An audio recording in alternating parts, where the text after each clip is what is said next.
And the first thing we're going to do is depressurize the fuel lines. To do that, open the fuse panel and remove fuse number 54, which is for the fuel relay.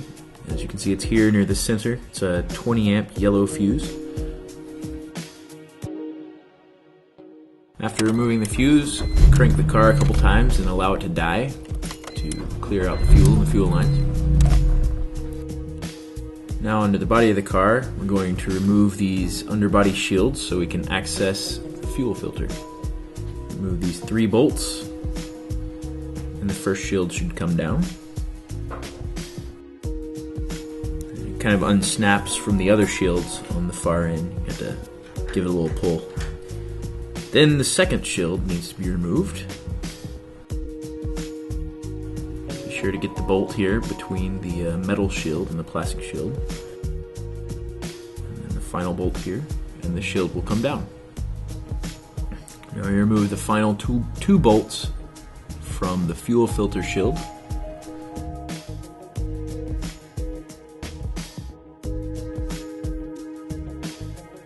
Now we remove this bolt and pull the fuel filter bracket down so that we can actually remove the filter.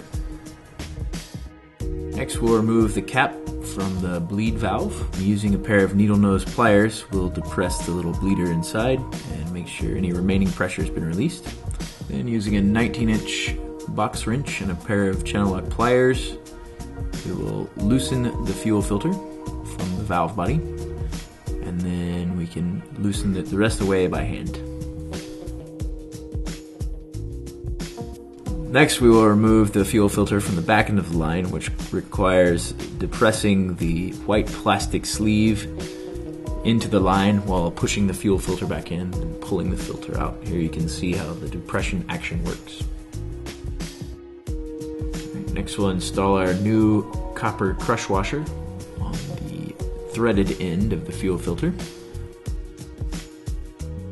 Press the filter into the line until it clicks, and then kind of give it a tug to make sure that it's securely installed.